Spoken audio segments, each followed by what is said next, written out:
बिस्मिल्लाहिर्रहमानिर्रहीम।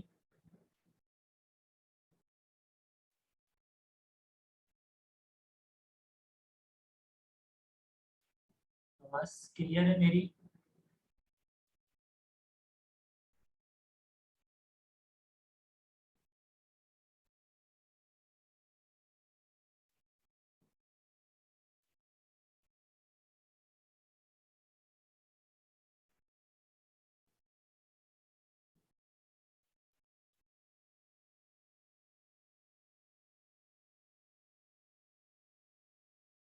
Economics of Pakistan.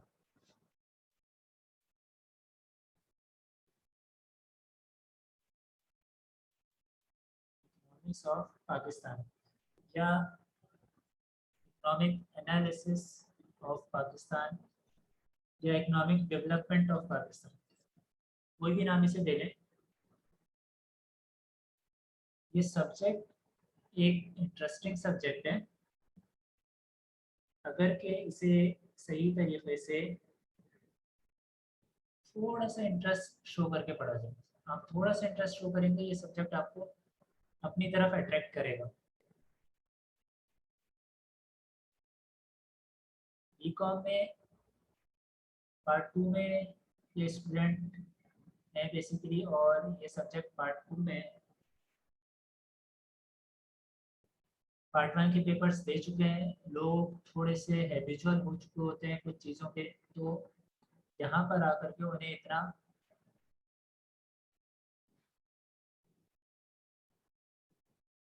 दिल नहीं चाह रहा होता कि कोशिश करें मार्क्स लेने की। मैट्रिक इंटर में काफ़ी ट्राई की जाती है, लेकिन बीकॉम में आकर के देखा ये गया कि अनफॉर्चुनेटली लोग थोड़े से दूसरे तरफ डाइवर्ट हो जाते हैं। अब वजह कुछ भी हो, कुछ एज भी ऐसी हो चुकी होती है कि रिस्पॉन्सिबिलिटी आ चुकी होती है, उनके इंटरेस्ट दूसरे हो चुके होते हैं। दूसरा मे बी थोड़ी सी लैक ऑफ इंटरेस्ट वाली चीज़ भी मौजूद है। इकोनॉमिक्स ऑफ पाकिस्तान, मेरा जो ये जो सब्जेक्ट है इकोनॉमिक्स ऑफ पाकिस्तान का, मैं वैसे यहाँ पे आप लोगों को फाइनेंशियल रिपोर्टिंग भी पढ़ा रहा हूँ, और मेरा कोर्स एरिया जो है, कोर एरिया जो है वो इकोनॉमिक्स और इकोनॉमिक ऑफ पाकिस्तान, इसको ही मैं कवर कर रहा होता हूँ। जिन स्टूडेंट को इकोनॉमिक्स में इंटरेस्ट है, थोड़ा सा भी इंटरेस्ट है ना, उन स्टूडेंट के लिए इकोनॉमिक्स ऑफ पाकिस्तान एक अच्छा सब्जेक्ट होगा। और जैसे हम लेकर के चलेंगे, जिस तरीके से चीज़ें रहेंगी, तो इंटरेस्ट डेवलप रहेगा। बेसिकली आपने जो इकोनॉमिक्स पढ़ी है उसकी मेनली मैक्रो इकोनॉमिक्स की और फाइनेंशियल इकोनॉमिक्स जो पार्ट है, इसकी आप प्रैक्टिकल एप्लीकेशन देख रहे होंगे इकोनॉमिक्स ऑफ पाकिस्तान में, कि किस तरीके से वो जो थ्योरी हमने पढ़ी थी वो प्रैक्टिकली पाकिस्तान की इकोनॉमी को किस तरीके से इम्पेक्ट कर रही है। हमारे यहाँ मेजॉरिटी टीचर्स का एक तरीक़ेकार रहा है, वो या तो इसे एक कहानी की तरह लेकर के चलते हैं, सही है, या आपको सिंपल नोट्स पकड़ा दिए जाते हैं और बोला जाता है कि इसमें थ्योरी है और थ्योरी आप सिंपल पढ़ लें, उसके लिए क्लासेस ज़्यादा लेने की ज़रूरत नहीं है, एक दो क्लास होती है और चीज़ जो है वो फाइनल हो जाती है। अब स्टूडेंट को ऊपर है कि वो कितना पढ़ता है। मैं इसे थोड़ा सा डिफरेंट लेकर के चलूँगा। जो हिस्ट्री है पाकिस्तान की, जो पाकिस्तान की इकोनॉमिक में इकोनॉमी हिस्ट्री मौजूद है और जो अभी चल रहा है, हम इसे तो देखेंगे कि ये क्या हो रहा है, सही है, ये क्या हुआ है, अच्छा बुरा जो भी है, ये क्या है। उसके बाद हम उस पर ये भी देख रहे होंगे कि ये क्यों है, कौन सी थ्योरीज हैं जो यहाँ पे आकर के इम्पेक्ट करेंगे, ऐसा क्यों हुआ, सही है। वो चीज़ें भी हम साथ साथ देखते हुए जाएंगे। पढ़ने के तरीके में मैं एक बात बता दूं, जो मैं अपने हर सब्जेक्ट में बोलता हूँ। फाइनेंशियल रिपोर्टिंग में तो पहले मैं इतना नहीं बोलूँगा कि फाइनेंशियल रिपोर्टिंग एक ऐसी चीज़ है प्रैक्टिकली आप क्वेश्चन सॉल्व कर रहे होते हो, तो जब आप न्यूमेरिकल सॉल्व करते हुए जाते हो, क्वेश्चन सॉल्व करते हुए जाते हो, तो आपको हैबिट हो जाती है, प्रैक्टिस हो जाती है। आप उस चीज़ में, आपको इस चीज़ की ज़रूरत नहीं रहती कि मुझे कुछ याद करना हो। क्यों? क्योंकि जब आप प्रैक्टिस में आ रहे हो, प्रैक्टिस कर रहे हो, लिख रहे हो, तो प्रीवियस चीज़ें आपकी खुद ही याद आती जाती हैं, लिंक होती जाती हैं, और जैसे ही लिंक इस्टेब्लिश हो गया ना, तो लिंक इस्टेब्लिश हो जाने पे सब कुछ आपका कंप्लीट हो गया। एक स्टूडेंट को पढ़ने के लिए सबसे पहली जो स्ट्रेटजी अपनानी चाहिए वो ये है कि जो भी पढ़ाया जा रहा है या जो नॉलेज उसे नया मिल रहा है, उस नॉलेज को वो रिकनसाइल करे अपने प्रायर नॉलेज से। जो कुछ वो पहले देख चुका है, उस नॉलेज को इस नॉलेज से रिकनसाइल करे। जब वो रिकनसाइल करने की कोशिश करेगा तो कुछ कॉन्फ्लिक्टिंग चीज़ भी आएंगी और कुछ अफर्मेशन की चीज़ भी आएंगी। वो दोनों ही चीज़ें, अफर्मेशन वाली भी और निगेशन वाली भी, दोनों ही चीज़ें आपकी मेमोरी को एनहांस करने में फ़ायदेमंद होती है। आप वो चीज़ समझ के पढ़ रहे हो, जब कोई चीज़ आपने समझ ली तो वो आपके दिमाग से नहीं निकलती। At least to a certain period of time आपके दिमाग से वो चीज़ नहीं निकलेगी। सही है। अब जैसे इकोनॉमिक्स ऑफ पाकिस्तान की आप एग्जाम्पल लेते हैं, हमें आ गया कि आप ह्यूमन कैपिटल की इम्पोर्टेंस बता दें। सही है, क्वेश्चन आ गया ह्यूमन कैपिटल की इम्पोर्टेंस, और पाकिस्तान के ह्यूमन कैपिटल को डिस्कस कर लें। सही है, जनरल सा क्वेश्चन आ गया। बच्चों की हैबिट क्या होती है? बच्चों की हैबिट होती है कि जो नोट्स में लिखा हुआ है उसे आप याद कर लें। सही है, याद करने के बाद उसे रिप्रोड्यूस करने की कोशिश करें। और याद करने का तरीका क्या होता है? हमें टॉपिक तो मिलते नहीं है, हमें सिंपल क्वेश्चंस मिल जाते हैं सॉल्व हुए हुए। सही है, हर एक क्वेश्चन होता है, उसका हम आंसर देख लेते हैं और आंसर जो है वो लेकर के चले जाते हैं। जो एग्जाम में आया, हम ये नहीं देखते कि क्वेश्चन पेपर में क्या पूछा गया, हम ये देखते हैं कि हमने क्या पढ़ा हुआ है, और हमें बस पेज भरना है। हमने वही नॉलेज जो है, जो नॉलेज थी, जैसी नॉलेज थी, हमने उठा करके पेपर के ऊपर डाल दी। अब इवन दो कि वो बात पूछी गई थी, नहीं पूछी गई थी, ये चीज़ कंसिडर ही नहीं। सही है, तो जब आप समझ के पढ़ेंगे ना, आपको पता होगा ह्यूमन कैपिटल क्या होता है। सही है, ह्यूमन कैपिटल के बगैर ऐसी कौन सी चीज़ें हैं जो नहीं हो सकती, कितना इम्पोर्टेंट है human capital. Human capital impact कैसे होता है, कैसे वो इम्पैक्ट करता है। पाकिस्तान में जो पॉपुलेशन है वो किस तरह की है, क्या डिवीजन है उनके, और उस पॉपुलेशन की क्या खसूसियात है, अच्छी है, बुरी है, अच्छी है तो क्यों है, बुरी है तो क्यों है। ये चीज़ें अगर आपने समझी भी होंगी क्लास में, लेक्चर के दौरान या नोट्स पढ़ते हुए, तो आप इजीली वो क्वेश्चंस अटेम्प्ट कर पाएंगे जो क्वेश्चंस एग्जाम में आपके पास आते हैं। शुरुआत की जो पहली क्लास होती है ना, वो बहुत सारे लोग मिस कर देते हैं, लेकिन मेरा अपना मानना है कि उस पहली क्लास में प्रेशर बहुत कम होता है। चीज़ आप स्टार्ट करने जा रहे हो तो आपको उसके बारे में सिंपल बताना होता है, ज़्यादा परेशान नहीं होता है। सही है, कोई टारगेट नहीं सेट किया हुआ होता कि ये चीज़ तो करनी ही करनी है। तो उस टाइम टीचर फ्रीली जो है ना, वो आपको बहुत सारी गाइडलाइन दे रहा होता है।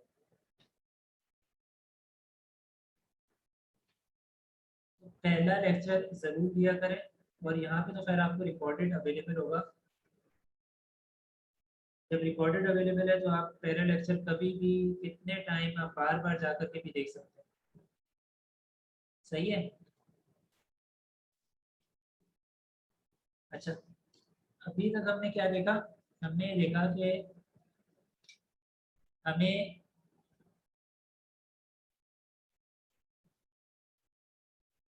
इकोनॉमिक्स ऑफ पाकिस्तान को कुछ इस तरीके से पढ़ना है कि वो हमारे प्रायर जो हमने इकोनॉमिक्स पढ़ी थी उसके नॉलेज से रिकंसाइल हो रहा हो, पहली चीज़। दूसरा हमने ये देखा कि हमें टॉपिक्स अंडरस्टैंड करना ज़रूरी है, सिर्फ हम क्वेश्चंस रट के नहीं चले जाएंगे। ये दो चीज़ें हमने अभी तक थोड़ी सी अंडरस्टैंड की हैं। इकोनॉमिक्स ऑफ पाकिस्तान कोई बहुत डिफिकल्ट पेपर नहीं है। इकोनॉमिक्स ऑफ पाकिस्तान कोई बहुत डिफिकल्ट पेपर नहीं है, और पासिंग रेशो भी कोई इसका ख़राब नहीं है। सही है। तो आप ये पेपर इंशाल्लाह आसानी के साथ निकाल पाओगे। चीज़ें अगर पता होंगी तो बहुत ज़्यादा ही आसानी हो जाएगी।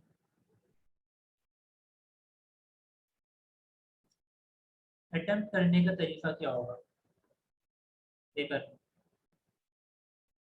देखो, एक परसेप्शन अपने जहन से निकाल दो कि आज आपसे कोई बहुत लेंथी आपने आंसर लिखा होगा तो उसे देख करके टीचर खुश होता है और आपको ज़्यादा मार्क्स देता है। वो पढ़ता नहीं है, वो देखता है कि भाई बंदे ने ज़्यादा लिखा है तो इसका मतलब है उसे आता होगा।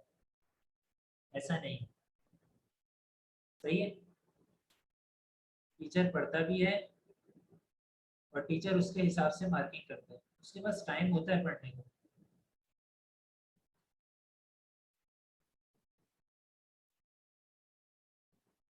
बीकॉम में आपको बहुत बेहतरीन किस्म के मार्क्स लाने की खास ज़रूरत नहीं है। बीकॉम एक ऐसी चीज़ है जो आपके लिए कोई एडिशनल बेनिफिट्स लेकर के नहीं आता। सही। बीकॉम आपको, अगर आपने ना किया हुआ बीकॉम तो ये बहुत सारे बेनिफिट्स आपके रोक लेता है, ये बेनिफिट्स लेके नहीं आता। सही है। जैसे ही आपने बीकॉम कर लिया आपके लिए बहुत सारे बेनिफिट्स अवेलेबल हो जाते हैं, लेकिन वो बेनिफिट्स बीकॉम की वजह से नहीं होते, बीकॉम की वजह से वो बेनिफिट्स रुके हुए होते हैं। इट्स सेल्फ बीकॉम कोई बेनिफिट्स आपके पास दे करके नहीं आ रहा। अनफॉर्चुनेट चीज़ है लेकिन ये चीज़ है। तो आपको बीकॉम में सिंपल ये करना है कि आपको पास होना है, और पास होना है फर्स्ट डिवीजन से। सही है। पास होना है फर्स्ट डिवीजन से, इसके अलावा हमें कुछ नहीं चाहिए। हमें पास होना है और पास होना है फर्स्ट डिवीजन से, बस। ना इससे बहुत ऊपर जाना है ना इससे कम पे जाना है। अंडरस्टैंड करके लेके चलना है और हमें सिर्फ पास होने वाला काम करना है कि पास हो जाए फर्स्ट डिवीजन से।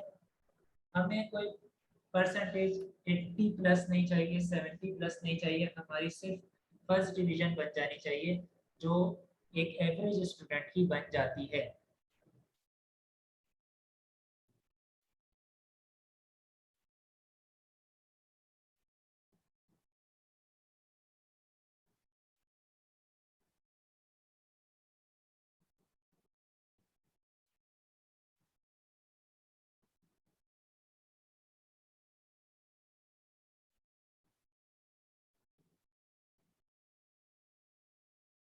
कोई क्वेश्चन आता है तो उसका आंसर आप टू द पॉइंट करेंगे और विथ हेडिंग्स करेंगे। पूरे पूरे पैराग्राफ, 4-5 पैराग्राफ एक पेज के ऊपर आपने लिख दिए हैं। ऐसा नहीं है कि उसके पास टाइम नहीं है पढ़ने का, लेकिन ये चीज़ इरिटेट करती है। सही है। आप अपनी चीज़ को डिवाइड करके एक ऐसी प्रेजेंटेशन दो सामने वाले को कि सामने वाला उसे स्किम कर सके। सही है। स्किम करना मतलब बोल्ड चीज़ें, कैपिटल चीज़ें, अंडरलाइन चीज़ें, वो चीज़ें देख लेते हैं। वो जो चीज़ उभर के सामने आ रही है उस चीज़ को पहले नोट कर लिया जाता है, ताकि एक खाका जहन में बन जाता है कि हाँ बच्चे ने किस तरीके से किया हो। तो स्किमिंग वाली तमाम चीज़ें अवेलेबल करनी है, और एग्जाम में आप हाईलाइट करना, बोल्ड करना, ये काम तो नहीं कर सकते। आप तो सिंपल पेन से लिख रहे होंगे, तो आपको हेडिंग्स दे करके चलनी। हेडिंग्स और अंडरलाइन का सहारा लेना। सही है।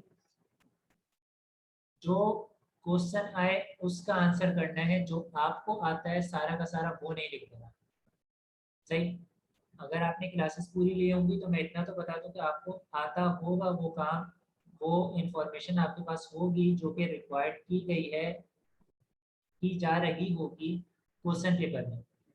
वो इंफॉर्मेशन आपके पास जरूर होगी, लेकिन आपको उस इंफॉर्मेशन को लिखना आना चाहिए।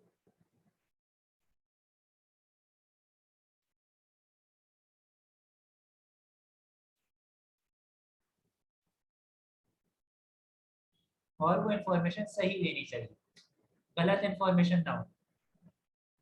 जो कुछ मुझे आता है वो अगर नहीं आया तो मैं उसे अपने, जो मैंने क्वेश्चन पढ़ा था उसी को मैं अमेंड करके इसका आंसर बना करके अपनी जान छुड़ाऊंगा। ये वाली चीज काम तो थोड़ा बहुत चल जाता है, लेकिन ये आपको मार्क्स खास नहीं देती। सही है। तो आपको चीज़ों के बारे में इंफॉर्मेशन होनी चाहिए कि ये चीज़ हो रही है तो क्यों हो रही है, क्या हो रही है। सही है। और इसका इम्पैक्ट क्या होगा, इसके बेनिफिट्स क्या हैं। सही है। अब एक चीज़ है, आपका जो इकोनॉमिक्स ऑफ पाकिस्तान है इसमें पेपर देते हुए ये दो बातें आप याद रखिएगा। प्रेजेंटेबल होना चाहिए, टू द पॉइंट होना चाहिए, एक्यूरेट होना चाहिए, हेडिंग्स के साथ होना चाहिए। सही है।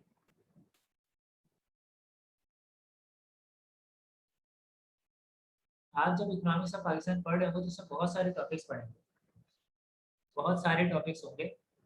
उन सारे टॉपिक्स को हम किस तरीके से कवर करेंगे।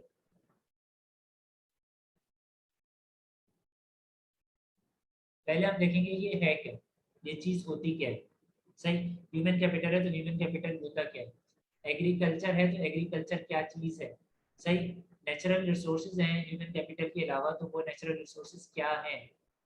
सही है। इसके बाद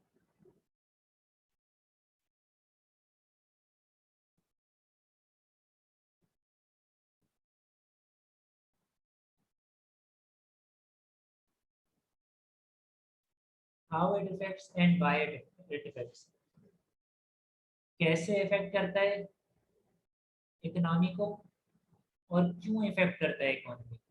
सही है। ये क्वेश्चंस जो मैं यहाँ पे लिख रहा हूँ ये हम हर टॉपिक के ऊपर पूछ रहे होंगे हमें। जब हम हर टॉपिक को पढ़ लेंगे तो उसको इन्हीं बेसिस पे हम जज करेंगे कि हमने अपना नॉलेज पूरा ले लिया या नहीं लिया।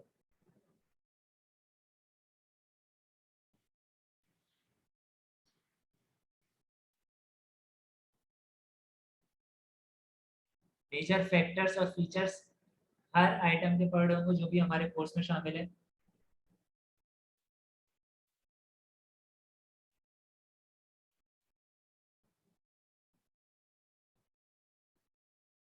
हाउ टू कंट्रोल और मैनेज, ये जो भी चीज़ हम पढ़ रहे हैं उसको हम मैनेज किस तरीके से कर सकते हैं, क्योंकि हर चीज़ के कुछ पॉजिटिव एस्पेक्ट्स होते हैं, कुछ नेगेटिव एस्पेक्ट्स होते हैं। सही है। हर चीज़ के कुछ पॉजिटिव एस्पेक्ट्स हैं, कुछ नेगेटिव एस्पेक्ट्स हैं। आपका काम क्या है, आप चीज़ों को ऐसे ही रिजेक्ट नहीं करोगे। आप कोशिश ये करते हो कि आपको जो इसके पॉजिटिव एस्पेक्ट्स हैं वो मिल जाएं और नेगेटिव एस्पेक्ट से आप दूर रहो, आप बच जाओ। सही है। कुछ ना कुछ नेगेटिव चीज तो आएगी, क्योंकि आपने वो चीज एक्सरसाइज की है। जो चीज उसके साथ एसोसिएटेड है वो तो आपको मिलनी है। सही है। नेगेटिव और पॉजिटिव दोनों इम्पैक्ट आएगा हर चीज का, लेकिन आप उसे मैनेज कैसे कर सकते हो, आप कंट्रोल कैसे कर सकते हो कि नेगेटिव इफेक्ट कम से कम हो और पॉजिटिव इफेक्ट ज्यादा से ज्यादा हो। मल्टीप्लायर वाली चीज पॉजिटिव में जाए, नेगेटिव वाली चीज में ना जाए कि मेरी इकोनॉमी और खराब होती चली जाए। सही है। इसके बाद इसकी इम्पोर्टेंस, जो भी टॉपिक है उसकी इम्पोर्टेंस के, हर टॉपिक, जो भी टॉपिक हम पढ़ने जाएंगे, हम पढ़ेंगे, वो सारे टॉपिक इन 5 चीज़ों को एक्सपीरियंस जरूर करें। और आप क्वेश्चन पेपर उठा करके देख लो, जो भी आपका क्वेश्चन पेपर आता है इकोनॉमिक्स ऑफ पाकिस्तान का, उसमें क्वेश्चंस यही होते हैं जो यहाँ पे आपको 5 आइटम्स बता दिए गए। आपको बोलते हैं डिस्कस करें, आपको बोलते हैं एक्सप्लेन करें, आपको बोलते हैं कि उसके साइलेंट फीचर्स क्या हैं, सही है, आपको बोलते हैं वो किस तरीके से इम्पेक्ट कर रही है, सही, आपसे पूछते हैं कि इस चीज़ की इम्पोर्टेंस क्या है। इसके अलावा कोई चीज़ नहीं पूछते। आप पास्ट पेपर उठा के देख लो, अगर ये जो 5 चीज़ें हैं वो वहाँ मौजूद हैं या नहीं है, और क्या इन 5 चीज़ों के अलावा भी कोई क्वेश्चन किया हुआ है उन्होंने। एक क्वेश्चन आप बोल सकते हो कि वो 5 चीज़ों के अलावा शायद कर दिया होगा, वो क्या है कि आप देखते हो कभी कभी वो ऐसे मांग लेता है कि आप ऐसे लिखें, इस इन 4 में से किसी 2 टॉपिक पे, एक टॉपिक पे आप ऐसे लिखें। ऐसे भी आप उस वक्त लिखेंगे जब आपको ये नॉलेज होगी। जब ये नॉलेज होगी तो आप ऐसे लिख सकते हैं, सही है। अजान के लिए 5 मिनट वेट कर लेते हैं।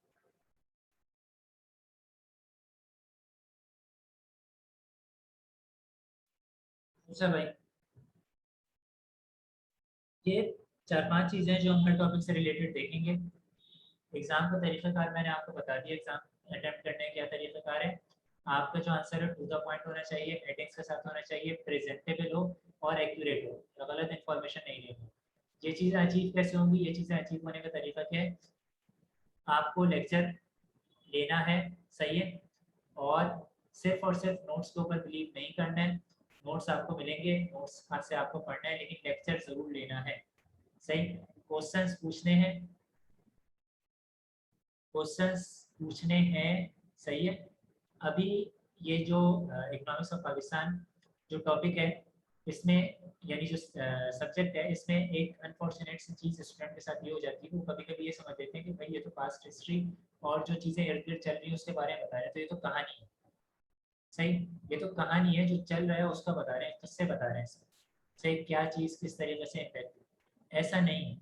आपको क्या करना है, आपको ये जो 5 क्वेश्चन है, वैसे तो मैं आपको रिमाइंड कराता रहूँगा, लेकिन ये जो 5 चीज़ें हैं ये आपको जहन में रखनी है, क्या उससे ये चीज़ें आंसर हो रही हैं या नहीं हो रही। अगर ये चीज़ आंसर आपके जानने में नहीं हो रही या आपको क्लियर भी नहीं है, तो आप पूछें, सही। आपको लेक्चर अटेंड करने का तरीका ही आ जाएगा, सही है। बाकी पेपर तो निकल ही जाने, पेपर ज़रूर निकलेगा। अगर आपने लेक्चर्स तसल्ली से अटेंड किए हैं तो पेपर तो ज़रूर निकलेगा, सही। बाकी टेस्ट हो रहे होंगे, आपको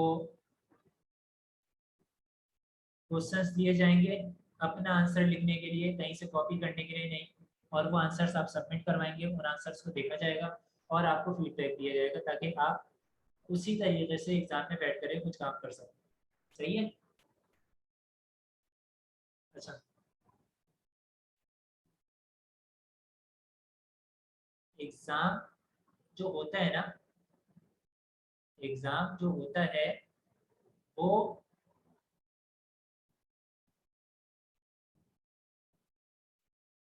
आज का जो एग्ज़ाम हमारा होता है वो हमारी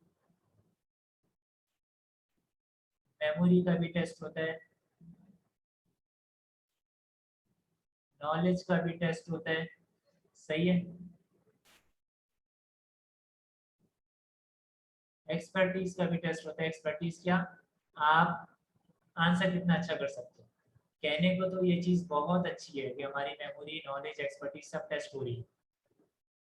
प्रैक्टिकली हो क्या रहा है, प्रैक्टिकली हो ये रहा है कि एक बच्चा गया, मैं एग्जाम्पल देता हूँ, एक बच्चा गया एग्जाम देने के लिए, उसने एक पेपर खोला, और पेपर खोलने का जो उसने पहला क्वेश्चन पढ़ा उसे आता था, लेकिन आज वो चीज़ ऑन द स्पॉट उसके जहन में नहीं आ पाई, उसके जहन में नहीं आ पाई।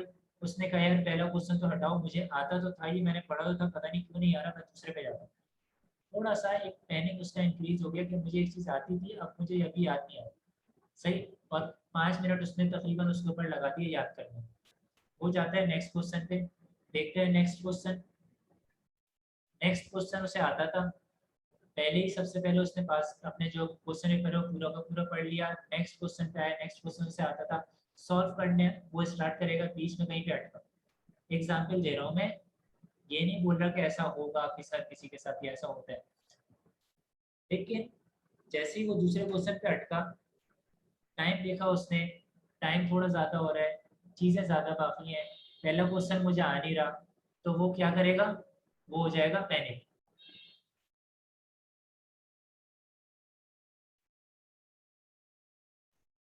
अच्छा,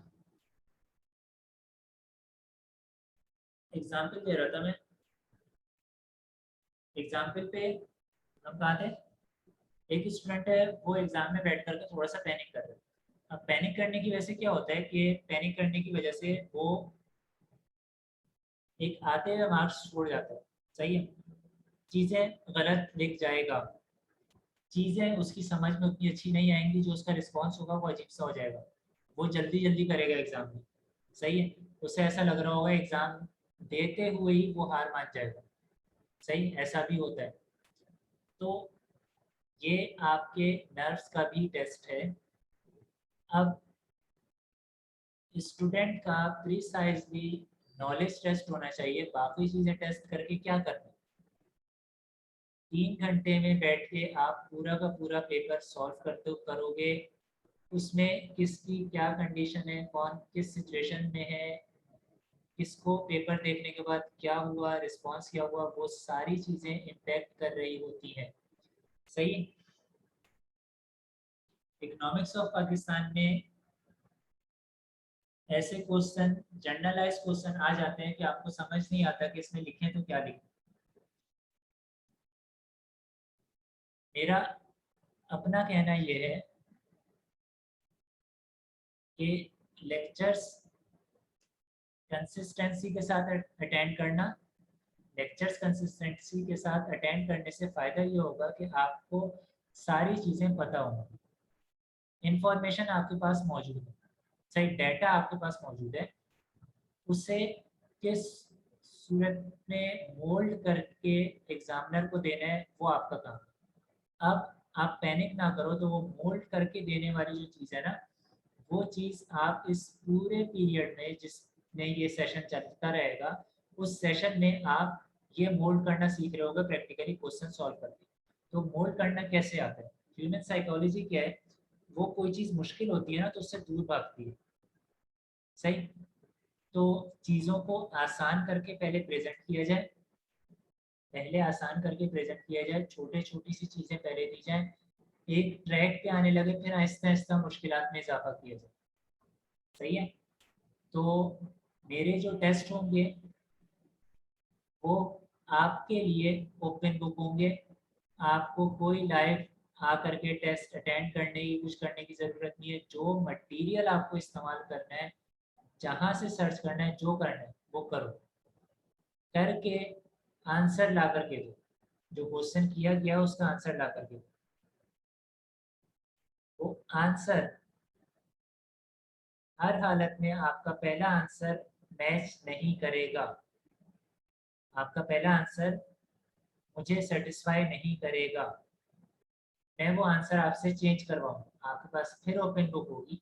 लेकिन अब वो जो आप चेंज करोगे ना, आप पूरी तैयारी करो। सही, पूरी तैयारी करो, तैयारी करने के बाद अपने साथ लॉयल रहना, जिस चीज़ से भी आपने तैयारी की है उसे उठा करके साइड करो। सही, अपने पास टाइम नोट करो, अपने पास टाइम नोट करो, किस टाइम पे आपने करना है स्टार्ट किया और किस टाइम पे आपका क्वेश्चन कंप्लीट हुआ। सही, वो टाइम अपने क्वेश्चन पेपर पे, अपने आंसर शीट के ऊपर आप लिख करके दोगे कि इस टाइम पे स्टार्ट किया था, इस टाइम पे कंप्लीट हुआ। सही, और जब आप क्वेश्चन लिख रहे हो, आंसर जिस टाइम आप लिख रहे हो, उस टाइम आप किसी मटेरियल को रेफर नहीं करोगे। तरीक़ाकार क्या है, मैं आपको क्वेश्चन दूंगा, उस क्वेश्चन को आपको इवन कहीं से कॉपी पेस्ट करना है, कुछ भी करना है, वो आप करके मुझे दे दो। सही, आपने दे दिया मुझे, उस पर कोई टाइम लिमिट मेंशन नहीं की, कुछ नहीं किया, आपका आंसर मेरे पास आ गया। जो मैं बोल रहा हूँ डेफिनेटली मुझे सेटिस्फाई नहीं करेगा, मैं आपको वही क्वेश्चन दोबारा दूंगा। सही है, सॉल्व करने के लिए आप सॉल्व किस तरीके से करोगे नाउ, अब आपको नोट से पढ़ना है, नेट से पढ़ना है, किसी बुक से पढ़ना है, रेफर्ड बुक से पढ़ना है, कुछ भी पढ़ना है, आपने पढ़ा, पढ़ करके वो जहाँ से ही पढ़ा था उसे साइड पे रख दिया। अब आपको 5-10 मिनट तक उसे नहीं देखना। सही, अपने कामों में लग जाओ। 10 मिनट बाद उठो, आओ, पेपर लो, टाइम नोट करो, किस टाइम पे आंसर करना स्टार्ट किया, वो आंसर पूरा लिखो। जिस टाइम पे आपका आंसर कंप्लीट हुआ, आप टाइम को मेंशन कर दो कि इस टाइम पे कंप्लीट हुआ। अब ये आएगा, शुरुआत में हमारी प्रैक्टिस इसी तरीके से रहेगी, आप इसी तरीके से सॉल्व करोगे। फिर आहिस्ता आहिस्ता मैं टाइम लिमिट देना शुरू करूंगा कि कितने टाइम में आपको ये कंप्लीट करना है। सही, इतने टाइम में आपको ये कंप्लीट करना है, आपको उतने टाइम में उसका आंसर दे करके देना है। जैसे जैसे आपकी स्किल्स बढ़ती चली जाएंगी, आप एग्जाम आप देखिएगा, सेशन एंड होने होने तक आपको ऐसा लगेगा कि जो क्वेश्चंस आ रहे हैं वो आप, इवन दो कि आपने उसके आंसर ना पढ़े हो, आपके पास डाटा मौजूद है और आपकी स्किल इतनी अच्छी हो गई है इकोनॉमिक्स ऑफ पाकिस्तान में कि आप इसका आंसर खुद बोल्ड करके कर पा रहे हो। सही है। तो वो आंसर अगर आप कर पा रहे होगे तो आप आसानी से एग्जाम में बैठ के भी पैनिक नहीं करोगे, आप आंसर कर दोगे। तो तैयार होने का एग्जाम के लिए ये तरीका है, ये तरीका अपने जहन में रखो आप। मेरा थोड़ा सा डिफरेंट तरीका है दूसरे टीचर से एग्ज़ाम लेने का, टेस्ट लेने का। सही है।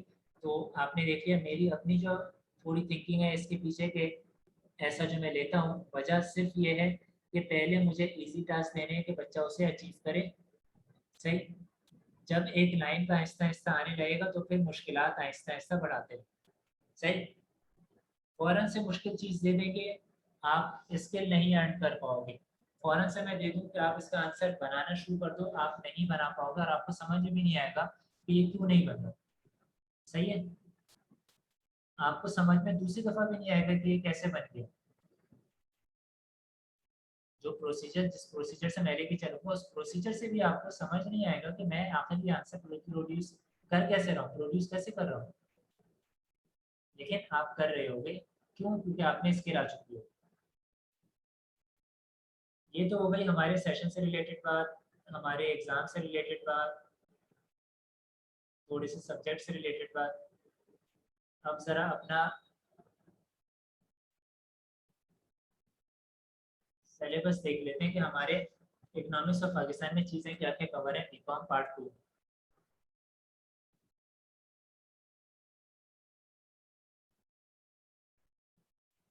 जो चीज़ें मैं यहाँ पे लिख रहा हूँ प्रैक्टिकली हमारे कोर्स में यही चीज़ें कवर हैं और इन सब से क्वेश्चंस आते हैं। सही है। इसमें कोई भी ऐसी चीज़ नहीं है जो अनइम्पोर्टेंट हो।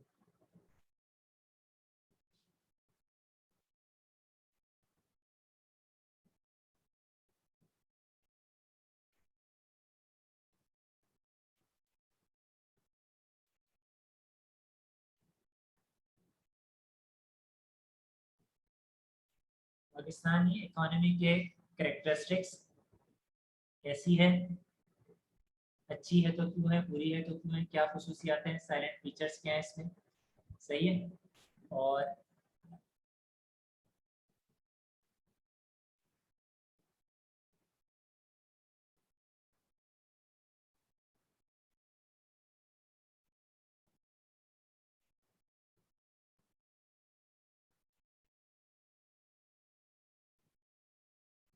डेवलप, अंडर डेवलप्ड और डेवलपिंग कंट्रीज क्या होती हैं, उनके क्या करेक्टरिस्टिक्स होते हैं। सही। कैसे इन्हें आइडेंटिफाई किया जाता है, क्लासिफाई किया जाता है, कौन सी ऐसी चीज़ है जो अब मौजूद नहीं है, कौन सी ऐसी चीज़ है जो क्लासिफाई करना मुनासिब नहीं है। सही है। ह्यूमन कैपिटल क्या चीज़ है, ये कैसे इकोनॉमी को इम्पैक्ट करता है, इम्पोर्टेंस क्या है इसकी, पाकिस्तान का ह्यूमन कैपिटल कैसा है, किस फेज में पाकिस्तान का ह्यूमन कैपिटल कैसा रहा है, किस चीज़ के में ह्यूमन कैपिटल किस तरीके से इम्पैक्ट करता है। सही। इंडस्ट्रियलाइजेशन में कैसे इम्पैक्ट कर रहा है, एग्रीकल्चर में कैसे इम्पैक्ट कर रहा है। सही है। ये चीज़ें हम पढ़ रहे होंगे। सही।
आपको मेरी राइटिंग थोड़ी सी समझने में मसला हो रहा होगा, इन सब चीज़ों को मैं थोड़ा थोड़ा बताऊंगा। अभी सिंपल मैं लिख लेना चाह रहा हूँ। सही है।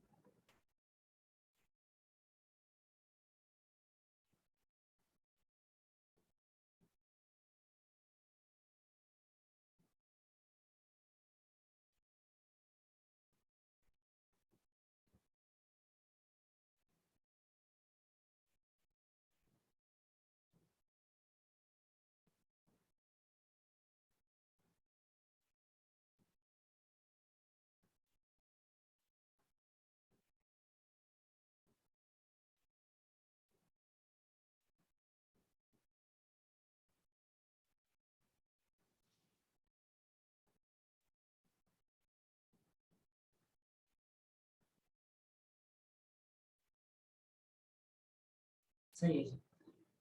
ये वो टॉपिक्स हैं जो हम लेकर के चलेंगे, इस पूरे सेशन में पढ़ेंगे। सही है।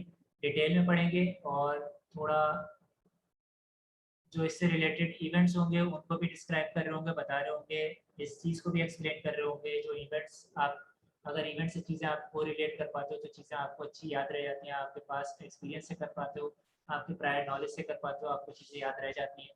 सही है। तो हम सबसे पहले characteristics of economics of Pakistan, economics of Pakistan की इकोनॉमी जो है, पाकिस्तान की जो इकोनॉमी है उसकी कैरेक्टरिस्टिक्स क्या है, मेन फीचर्स क्या है। सही है। इस पे ये बेस करती है, कैसे ये इम्पेक्ट होती है, और कैसे अच्छी है या कैसे बुरी है, किस चीज़ के लिए जो है वो फिजिबल है, किस तरह के बिजनेसेस के लिए, एक्टिविटीज़ के लिए पाकिस्तान का एनवायरनमेंट जो है फिजिबल है। ये किन चीज़ों से इम्पेक्ट आजकल ज़्यादा हो रही है या पास्ट में बहुत ज़्यादा हुई थी, कब इकोनॉमिक की क्या सिचुएशन रही है पूरे पाकिस्तान की, अगर हिस्ट्री को उठा करके देखा जाए। सही है। तो ये चीज़ें हम characteristics of economics of Pakistan में पढ़ रहे होंगे। Develop, under develop, developing countries क्या होते हैं, ये सारी चीज़ पहले मैंने बता दी कि इसमें हम क्या पढ़ेंगे, ह्यूमन कैपिटल में क्या पढ़ेंगे। इंडस्ट्रियलाइजेशन इन पाकिस्तान। इंडस्ट्रियलाइजेशन होती क्या है। सही है। यहाँ पे हम ह्यूमन कैपिटल के अलावा दूसरे फैक्टर्स ऑफ प्रोडक्शन जो है वो यहाँ पे पढ़ रहे होंगे। सही है। कैपिटल ही पढ़ेंगे, एंटरप्रेन्योरशिप भी पढ़ेंगे, लैंड भी पढ़ेंगे, चीज़ें यहाँ पे हम पढ़ेंगे इंडस्ट्रियलाइजेशन इन पाकिस्तान में। और पाकिस्तान में कौन सी इंडस्ट्रीज़ हैं, कौन कौन सी जो है वो फ्लोरिश इंडस्ट्रीज़ हैं, कौन कौन सी जो है वो क्लोज हो रही हैं, क्यों क्लोज हो रही है, क्यों, कोई सी अगर फ्लोरिश इंडस्ट्री है तो क्यों है, कोई सी भी इंडस्ट्री यहाँ पर होने, कामयाब होने या नाकाम होने के पीछे कौन कौन से अवामिल होते हैं। सही। कौन कौन से फैक्टर्स होते हैं जो कि आइडेंटिफाई कर रहे होते हैं कि हाँ भाई कोई इंडस्ट्री यहाँ पे फिजिबल होगी या फिजिबल नहीं होगी। अगर फिजिबल नहीं है तो क्या चीज़ें ऐसी हों कि वो फिजिबल हो जाए, और क्या वो काम करना पॉसिबल है। सही। एग्रीकल्चर का देख रहे होंगे, हिस्ट्री देख रहे होंगे, इसका इम्पैक्ट देख रहे होंगे पाकिस्तान इकोनॉमिक्स पे। सही है। और क्या बेनिफिट्स हैं अवेलेबल हैं, क्या कंडीशंस है एग्रीकल्चर की पाकिस्तान में, कौन सी क्रॉप्स जो है वो फेवरेट हैं, कौन सी जो है वो ज़्यादा पाकिस्तान को इम्पोर्ट करनी पड़ती है, कौन सी जो है वो कौन सी ऐसी चीज़ है जिसकी वजह से पाकिस्तान जो है वो अपने डेफिसिट ऑफ ट्रेड या पेमेंट की तरफ जा रहा होता है। सही है। स्टेट बैंक का रोल क्या रहा है, फॉरेन डायरेक्ट इन्वेस्टमेंट क्या होती है, फॉरेन डायरेक्ट इन्वेस्टमेंट कैसे लेके आई जाती है, फॉरेन डायरेक्ट इन्वेस्टमेंट पाकिस्तान में कहाँ कहाँ से हुई भी है, किस तरीके से हुई भी है, कौन कौन से सेक्टर हैं जिसमें मेजर हुई भी है, कौन से सेक्टर हैं जिसमें कम हुई भी है। सही है।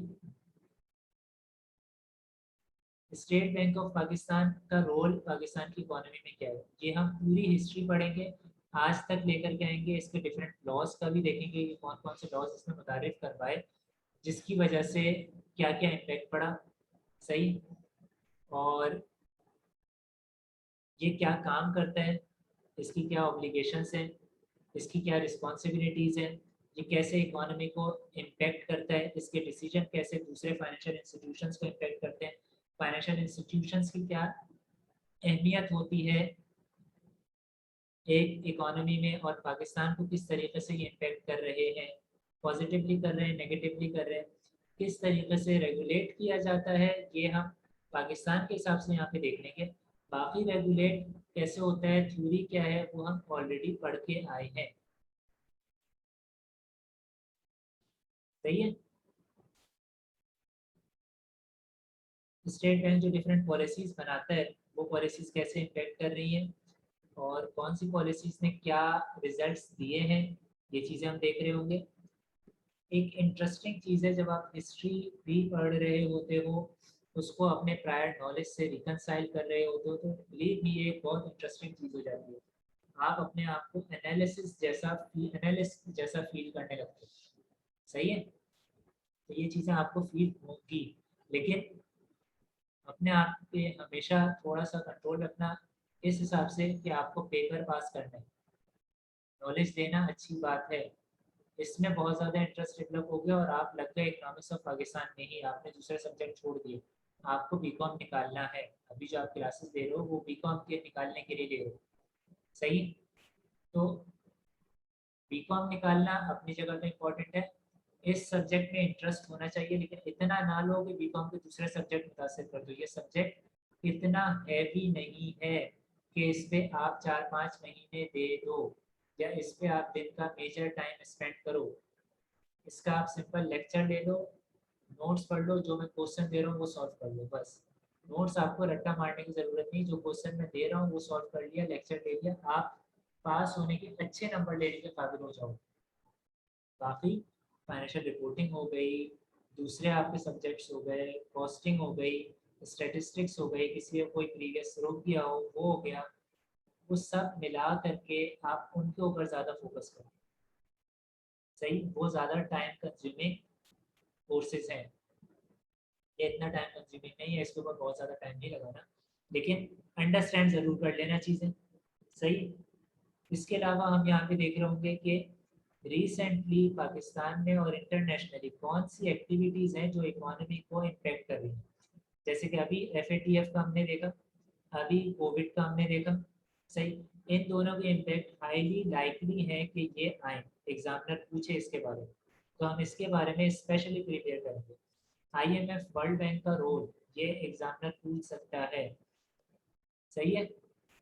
इंटरनेशनल रिलेशंस नहीं पूछेगा एग्जामिनर, इंटरनेशनल रिलेशंस नहीं पूछेगा एग्जामिनर, किसी चीज का इम्पैक्ट पूछ सकता है, इकोनॉमिक्स पे इम्पैक्ट पूछ सकता है वो।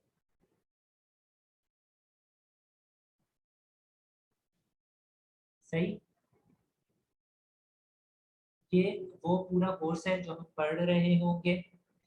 अब आप लोगों का कोई क्वेश्चन है इसमें, हमारी जो क्लास है वो तकरीबन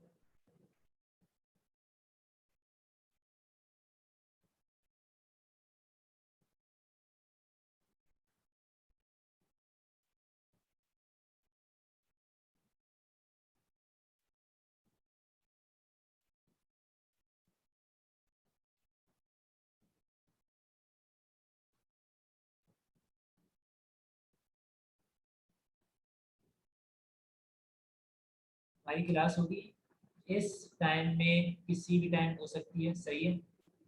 और ज़रूरी नहीं कि वीकडेज हो, डेज चेंज हो सकते हैं। आपको अगर टाइम किसी को नहीं मिलेगा कि वो अटेंड कर सके, तो वो रिकॉर्डेड लेक्चर देख सकता है, नेक्स्ट लेक्चर में आकर के पूछ सकता है, ऐसे पूछ सकता है कॉल के ऊपर। सही है। ईमेल कर सकता है, कोई अपनी मैसेज कर सकता है व्हाट्सएप के ऊपर। सही है। और हमारा जो क्लास का सेशन होगा वो 1 से 1.5 घंटे का होगा। सही है। इससे ज़्यादा का नहीं होगा, 1 से 1.5 घंटे का ही होगा।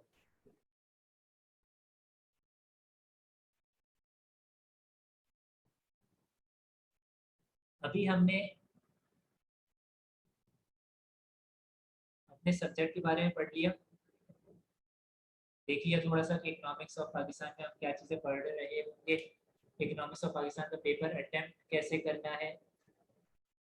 और ये भी हमने देख लिया कि ये सारे क्वेश्चंस जितने भी यहाँ पे मैंने टॉपिक्स लिखे हैं, ये सारे टॉपिक्स पूछता है एग्जामिनर, और हर क्वेश्चन पेपर में आते हैं, मेजॉरिटी इसमें से हर क्वेश्चन पेपर में आते हैं। सही है। अब आगे पीछे करके कुछ भी पूछ ले वो, उसके लिए हमने एग्री कर लिया कि हम हर टॉपिक को किस तरीके से पढ़ेंगे। हम हर टॉपिक को ऐसे पढ़ेंगे कि हम इन चीज़ों का आंसर कर सकें। सही, हम इन चीज़ों का आंसर हर टॉपिक से रिलेटेड कर सकें। फिर हमें एग्जाम की प्रिपरेशन का हमने देख लिया कि हम एग्जाम के लिए प्रिपेयर कैसे हो रहे होंगे, वो हमने टेस्ट का देख लिया, टेस्ट हम किस तरीके से लेंगे। फिर जब आपके पास थोड़ी सी स्किल आ जाएंगी, आपके पास नॉलेज होगा, तो यहाँ पे एग्जाम में बैठ करके आपको ये परेशानी नहीं होगी कि ये चीज़ कैसे रिप्रोड्यूस की जाए। सही, ये चीज़ कैसे अचीव की जाए, एक्यूरेट आंसर दिया जाए, टू द पॉइंट दिया जाए, हेडिंग के साथ दिया जाए, प्रेजेंटेबल हो, ये सारी चीज़ें उस वक्त होंगी जब आप, मैंने जो तरीका आपको बताया क्वेश्चन सॉल्व करने का, उस तरीके पे चलते हुए आपने क्वेश्चन सॉल्व किया। सही है, पहले एक दफ़ा क्वेश्चन कैसे सॉल्व करना है, कहीं से भी लेके कॉपी पेस्ट करके दे देना, कहीं से भी लेके कॉपी पेस्ट करके, लेकिन अपनी हैंड राइटिंग दे देना। मुझे मटेरियल वर्ड के ऊपर लिखा हुआ नहीं चाहिए, मुझे चाहिए आपने हैंड राइटिंग से लिखा हो, आपने फिर उसके बाद उसकी पिक्चर लिया, उसे स्कैन किया और भेजा। सही है, पीडीएफ बना के भेजा या जैसे भी भेजा, आपने अपनी हैंड राइटिंग को भेजा है। सही, आप विजिट कर सकते हो एकेडमी अगर अवेलेबल हुए, या टाइमिंग पूछ करके विजिट कर सकते हो, आपको उस टाइम पे चीज़ें भी एक्सप्लेन कर सकते हैं। दूसरा, पहले आप ये स्टेप करोगे, उसके बाद जब मैं ये क्वेश्चन आपको वापस करूंगा आपकी गलतियां आइडेंटिफाई करके, तो आप दूसरे स्टेप के ऊपर आओगे, और दूसरे स्टेप में क्या है, पढ़ना आपको हर जगह से, उसके बाद उठा कर उस रिसोर्स को रख देना है। 5-10 मिनट के बाद अपना आंसर करना स्टार्ट करना है, और आंसर स्टार्ट करते वक्त स्टार्ट टाइमिंग और एंड टाइमिंग जरूर मेंशन करनी है, और क्वेश्चन सॉल्व करते हुए कहीं पर नहीं रुकना। सही है, बाकी फिर आगे मैं मैनेज कर लूँगा आपको। आपको सिर्फ ये काम करना है, लेक्चर्स देने हैं, क्वेश्चन सॉल्व करना है, बस। जो आपको नोट्स दिए जाएंगे वो नोट्स जरूर पढ़ लेने। नोट्स के ऊपर रिलाय मैं नहीं बोलूँगा इकोनॉमिक्स ऑफ पाकिस्तान में। हाँ सही है, अगर कोई दूसरा सब्जेक्ट होता जो प्योरली थ्योरी का या जिसमें कहानियाँ ही थी तो सही है, मान लूँगा, लेकिन ये कहानी वाला नहीं, सब्जेक्ट समझने वाला है। Economics is an art as well as science. सही, जब इकोनॉमिक्स खुद एक्ट कर रही होती है तो वो एज साइंस एक्ट करती है। जब पर्सन एक्सपीरियंस के साथ साथ इसे सीखता हुआ अपनी स्किल्स के हिसाब से कुछ चीज प्रेजेंट करता है तो ये एज आर्ट आती है। सही है, साइंस क्या है, साइंस है cycle of cause and effects, जो आपको एक्सप्लेन करती है कि किस चीज का क्या कॉज होगा, या क्या कॉज था किस चीज का, और इस चीज के फर्दर इफेक्ट्स क्या होंगे। सही, ये चीज साइंस एक्सप्लेन करती है, और इकोनॉमिक्स ये काम करती है। सही, आप प्राइस बढ़ाओगे या आपकी इन्फ्लेशन बढ़ेगी तो क्या काम होगा, और इन्फ्लेशन किस वजह से बढ़ेगी। सही, एक एक्टिविटी आपकी हुई, आपने पेट्रोल की प्राइस बढ़ा दिया, आपने टैक्स रेट बढ़ा दिया या टैक्स रेट कम कर दिया, आपने गोल्ड की प्राइस कम कर दिया या बढ़ा दिया, ओपन मार्केट का इम्पैक्ट ज़्यादा आ गया, उसका इफेक्ट क्या होगा, ये आपको साइंस, ये साइंस बता रही है। यानी कि इकोनॉमिक्स अपना साइंस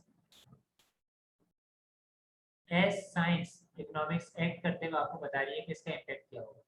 लेकिन एक सिनेरियो हो चुका, एक सिनेरियो इनकर हो चुका, अब उस चीज़ को मैनेज करना है, तो उसके लिए पर्सन की अपनी एक्सपर्टीज काम आती है जो कि आर्ट है।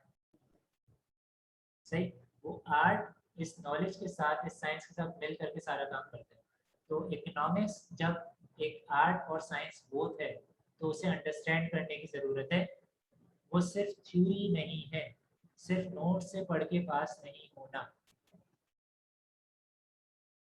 लेकिन आप जो पढ़ रहे हो वो पास होने के लिए पढ़ रहे हो, इतना इंटरेस्ट भी शो नहीं करता कि आप दूसरे सब्जेक्ट को भूल जाओ। सही, जैसे बीकॉम के जो इम्पोर्टेंट सब्जेक्ट्स हैं वो सारे के सारे, सारे के सारे यानी रिपोर्टिंग के और इकोनॉमिक्स के, ये दो मैं ही देख रहा हूँ, तो रिपोर्टिंग में तो मैं ढीला होने नहीं दूंगा। सही है, रिपोर्टिंग ज़्यादा मुश्किल चीज़ है, आपको परेशानी हो सकती है निस्बतन इकोनॉमिक्स ऑफ पाकिस्तान के, तो रिपोर्टिंग को तो ज़्यादा टाइम लगाना है, वो मैं ज़्यादा टाइम लगवाऊंगा। लेकिन इकोनॉमिक्स ऑफ पाकिस्तान पे आपको ज़्यादा टाइम नहीं लगाना, समझ के काम करना है बस। सही है, तो अभी तक कोई क्वेश्चन है किसी का? आज सिर्फ हम इंट्रोडक्शन के ऊपर रहेंगे, आज हम कोई टॉपिक स्टार्ट नहीं करेंगे। जो नेक्स्ट टॉपिक हम स्टार्ट करेंगे सबसे पहला, वो हम ह्यूमन कैपिटल स्टार्ट करेंगे नेक्स्ट लेक्चर में। सही है? आपकी जो भी अंडरस्टैंडिंग हो, जो भी नॉलेज हो ह्यूमन कैपिटल के बारे में, आप लेकर के आइएगा, जरूर क्वेश्चंस पूछिएगा। आपका नॉलेज अगर वेरीफाई हो रहा है या निगेट हो रहा है, दोनों में से कुछ भी हो, आपको वो चीज़ याद रहेगी। तो क्वेश्चन पूछने से पीछे नहीं हटना। अगर कोई फजूल क्वेश्चन हुआ तो मैं खुद इग्नोर कर दूंगा और उसका आपको बाद में आंसर दूंगा। अगर इंपॉर्टेंट क्वेश्चन हुआ तो मैं उसी टाइम दे दूंगा। ऑनलाइन लेने में एक आसानी ये है कि आप चैट के ऊपर अपने क्वेश्चंस मेंशन कर सकते हो। चैट मैं देख करके किसी टाइम भी रिस्पॉन्स कर सकता हूँ, मुझे फौरन फौरन देखने की ज़रूरत नहीं है। सही है? फिजिकल क्लास नहीं है कि आप परेशान कर रहे हो कि हाथ खड़ा कर रहे हो, कुछ कर रहे हो, वो करने की जरूरत नहीं है। आप अपना क्वेश्चन लिख दो, प्राइवेट मैसेज में भी लिख सकते हो, एवरीवन भी लिख सकते हो, आप अपना मैसेज लिख दो। जो क्वेश्चन होगा पढ़ने के बाद आंसर कर दिया जाएगा। सही है? हाँ, आंसर लाइव क्लास में ही होगा। आंसर ऐसा नहीं होगा कि आपको अलग से बताया जाए। क्यों ऐसा? क्योंकि आपके जहन में जो क्वेश्चन आया हो सकता है किसी और के जहन में भी आया हो, उसने पूछा ना हो, या हो सकता है किसी और के जहन में ना आया हो लेकिन अब सुन करके उसके जहन में आ रहा हो। ये फायदा सबको पहुंचना चाहिए। तो आंसर मैं लाइव भी करूंगा, इम्पोर्टेंट होगा तब भी करूंगा, नॉन इम्पोर्टेंट क्वेश्चन होगा तब भी मैं आंसर करूंगा। सही है? इसके लिए परेशानी हो, लेकिन एक चीज़ है, टीचर का थोड़ा सा राइट कभी कभी बन जाता है कि वो कुछ मजाकतन एक हल्के मूड में कुछ तफरी कर लेता है, तो उस चीज़ को बुरा मानने वाली चीज़ नहीं होनी चाहिए। सही? मेरी क्लास में ऐसी चीज़ें हो सकती हैं, लेकिन ऐसी चीज़ कभी भी अनएथिकल या एथिक्स की बाउंड्री को क्रॉस नहीं करेंगी। ना मेरी तरफ से करेंगी, ना आपकी तरफ से करेंगी। सही है? एथिक्स की बाउंड्री में रहते हुए, क्योंकि आप तालीम हासिल करने आए हो, आप पढ़ने के लिए आए हो, एजुकेशन के साथ कोई ऐसी चीज़ मजाक नहीं करना चाहिए। लेकिन अब क्वेश्चन कभी कभी ऐसे आ जाते हैं कि आप टीचर का रिस्पॉन्स कुछ थोड़ा सा एक हल्के मूड में डिग्रेडिंग जैसा हो जाता है, जिससे दूसरे बच्चे तफरी समझने लगते हैं। सही? तो इस चीज़ से परेशान नहीं होना कि ऐसा हो जाएगा, बुरा होगा, सबके सामने कुछ हो जाएगा। आप तो ऑनलाइन बैठे हो, आपको तो कोई जानकारी नहीं। आप इवन किसी दूसरे नाम से लॉगिन हो जाओ, आपको मैं नहीं रोक रहा। सही है? तो कोई परेशानी की चीज़ ही नहीं। आप बोल सकते हो, जो क्वेश्चन हो आप बोलो। आंसर के काबिल होगा मैं आंसर जरूर करूंगा, नहीं होगा मैं तब भी आंसर करूंगा। लेकिन रेयरली ऐसा हो सकता है कि कुछ कमेंट कर दिया जाए जो आपको बुरा लग जाए। सही है? तो उसे बुरा मानने की ज़रूरत नहीं है। थोड़ा बहुत राइट टीचर का होता है। आपको भी अलाउ होगा कि एथिक्स की बाउंड्री में रहते हुए आप कोई बात कर सको। अभी जो कुछ देखा इससे रिलेटेड कोई क्वेश्चन, कोई सजेशन कुछ है आप लोगों का? अगर है तो शेयर करें।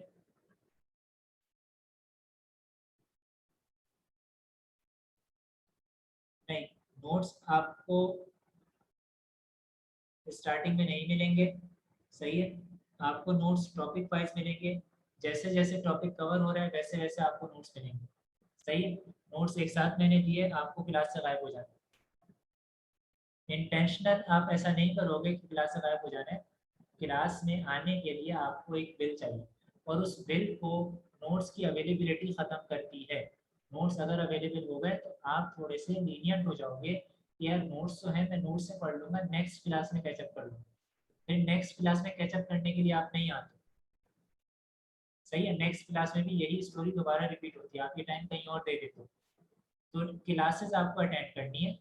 नोट्स आपको जो टॉपिक हो रहा है, जब टॉपिक हो जाता है तो आपको उसके नोट्स मिलेंगे ताकि आप रिवाइज कर सको। फिर आपके पास रिकॉर्डेड वीडियोस मौजूद है, आपको जाकर के अटेंड करो। लाइव क्लास में ज़रूर आना है। लाइव क्लास में आने से आपका कॉन्फिडेंस भी रहता है। आप जब टीचर से लाइव इंटरेक्ट करते हो तो वो चीज़ आपके लिए ज़्यादा बेनिफिशियल होती है। और देखा ये गया है कि जो बच्चे लाइव सेशन में पंक्चुअल होते हैं उनमें फेलियर की पॉसिबिलिटी कम है। चाहे वो कुछ भी हो, चाहे वो बीकॉम हो, चाहे वो सीए हो, चाहे वो एसीसीए हो, चाहे वो कोई दूसरा कोर्स हो, लाइव आप अवेलेबल हैं, आप क्लास में अटेंडेंस सही है, तो पॉसिबिलिटी ये कम होती है कि बच्चा रुक जाए। सही है, पॉसिबिलिटी कम होती है बोला मैंने, ये नहीं बोला कि पॉसिबिलिटी नहीं होती, कम होती है। सही, रेशो भी फेल होने वाले स्टूडेंट्स का कम होता है निस्बतन उन स्टूडेंट के जो क्लास में अपेयर नहीं होते। क्लास में अपेयर होने, लेक्चर्स देने, क्वेश्चन पूछना है, क्वेश्चन सॉल्व करना है, वीडियोस देखनी है, पेपर किस तरीके से अटेम्प्ट करना है वो अपने जहन में रखना है, और क्या करना है, क्वेश्चंस पूछते रहना है बस। सही है, अभी के लिए इतना ही रखते हैं। आज कोई ऐसी चीज़ कवर नहीं हुई है, सिर्फ और सिर्फ मैंने थोड़ा सा ओवरव्यू दिया। नेक्स्ट सेशन से हम ह्यूमन कैपिटल स्टार्ट करेंगे, और इंशाल्लाह हम शुरुआत से बस स्टार्ट करके लेकर के चलेंगे। जनरल चीज़ें हमारी इकोनॉमिक्स ऑफ पाकिस्तान से रिलेटेड यहाँ पे कवर हो गई हैं। कुछ लोग इंग्लिश में देना चाहते हैं, कुछ लोग उर्दू में देना चाहते हैं, तो मेरे जो नोट्स होंगे भाई वो इंग्लिश में ही होंगे। सही है, उर्दू थोड़ी मुश्किल चीज़ है, अगर आपको उर्दू में चाहिए तो उर्दू में आप नोट कर लेना जो चीज़ें मैं यहाँ पे लिख रहा हूँ। अगर कोई ऐसा वर्ड है जिसको आपको नहीं आता कि इसकी उर्दू क्या है, तो वो पूछ लेना, वो मैं उर्दू बता दूंगा। देखो, उर्दू पर प्रिंट करवाना बहुत मुश्किल काम होता है, और इंग्लिश के नोट्स जो है वो हम खुद टाइप करके अपनी वर्किंग हम सामने वाले को दे सकते हैं प्रिंट के लिए। उर्दू के जो नोट्स हैं वो मैं टाइप नहीं कर सकता, इसलिए मुझे फिर उसको प्रूफ रीड करना पड़ेगा। सही, फिर उससे दोबारा सही करवाना पड़ेगा, तो ये एक बहुत लंबा लेंथी प्रोसेस चला जाता है। होपफुली इंग्लिश को इतनी डिफिकल्ट चीज़ नहीं है, और इकोनॉमिक्स आप लोगों ने इंग्लिश में ही दी होगी, इंग्लिश में अटेम्प्ट करने की कोशिश करो, बेहतर है आपके आगे के करियर के लिए भी और आपके लिए भी। लैंग्वेजेस में रूल जितना ज़्यादा से ज़्यादा और जितनी नंबर ऑफ लैंग्वेजेस आपको ज़्यादा आते हैं उतना बेहतर है। लैंग्वेज बहुत सारी कंडीशन में, बल्कि बहुत सारी नहीं, ये स्टैटिस्टिक्स से ये बात जाहिर हुई है कि जैसी लैंग्वेज होती है वैसी ही नेशन होती है। सही है, लैंग्वेज का असर नेशन के ऊपर पड़ता है, तो इसका मतलब है लैंग्वेज का असर पर्सनैलिटी पे पड़ता है। तो वो चीज़ें जो ज़्यादा तमीज़ की हों, वो चीज़ें जो कि आपको आगे काम आने वाली हैं, सही, वो चीज़ें जो आपकी वो पर्सनैलिटी डेवलपमेंट में काम आएगी, वो ज़्यादा इम्पोर्टेंट है। तो उर्दू किसी पर्सन को आती हो तो वो अदब में या शायरी में या उसको आप इज्जत देने में तो बहुत बेहतरीन होगा। सही, आप उसे इज्जत दे लोगे, लेकिन अर्निंग में वो पर्सन हमेशा कम होता है। आपको अर्निंग करनी है। सही, अनफॉर्चुनेटली ऐसे लोगों के लिए जो सिर्फ और सिर्फ उर्दू जानते हैं, ऐसा नहीं है कि आप अर्न नहीं कर पाओगे या कम कर पाओगे, ऐसा नहीं है। रिस्क जो है वो तो जितना आपको लिखा है वो तो आपको मिलना है। सही है, लेकिन चीज़ ये है कि प्रैक्टिकली इन्वायरमेंट में, हमारे सराउंडिंग में ऑप्शंस किस चीज़ के लिए ज़्यादा अवेलेबल है। ऑप्शंस जो अवेलेबल हैं उसके लिए ज़्यादा ऑप्शंस अवेलेबल हैं जो इंग्लिश ज़्यादा बेहतर समझता हो। आपका आपकी मदर टंग उर्दू है, आपकी लोकल लैंग्वेज कुछ भी हो सकती है। सही है, लेकिन आपकी जो ऑफिशियल लैंग्वेज है जिसमें आपके डॉक्यूमेंट्स होते हैं, गवर्नमेंट डॉक्यूमेंट्स अवेलेबल हैं, वो इंग्लिश है। आप इंग्लिश से दूर नहीं जा सकते। सही है, मैं इंग्लिश को फेवर नहीं कर रहा, लेकिन ये एक नेसेसरी इवन है, आपको इसे लेकर के चलना है, और चलने में कोई बुराई नहीं है। सही है, अपनी लैंग्वेज को प्रमोट जरूर करो, लेकिन अपने लिए उसे बैरियर ना बनाओ। सही, उसको प्रमोट करने की कोशिश करो कि वो आपका आगे और अच्छा सहारा बने, बैरियर ना बन जाए आपका। अगर अभी से आप ऐसे सख्त माइंड हो जाओगे तो वो आपका बैरियर बन जाएगा, बैरियर नहीं बना। सही है, अभी के लिए इतना ही रखते हैं, नेक्स्ट सेशन में मिलते हैं। अल्लाह हाफिज़।